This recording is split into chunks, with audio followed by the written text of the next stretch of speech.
Hi, this is how you perform a factory reset of the Sonos Era 300. First, turn the speaker around and remove the power cord either from the back of the speaker or from the wall socket if you prefer to do so instead, but keep the other side of the power cable still connected. Now, locate, press and hold the Bluetooth button on the back of the speaker at the same time as you provide the speaker with power by inserting the power cable back into the speaker or into the power outlet. Now just keep holding the Bluetooth button and wait for the little white blinking light on the front of the speaker to instead start blinking orange or amber. And then let go of the Bluetooth button. After the blinking light has changed its color again, this time to green, the reset process is complete and you can now either pack down the speaker if you're selling or getting rid of it, or open the Sonos app on your phone to install the speaker back into your Sonos ecosystem.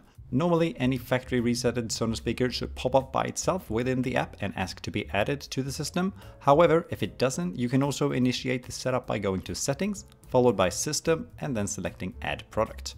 And that's about that. Please share any questions in the comments below and I'll do my best to help. Have a nice day. Bye!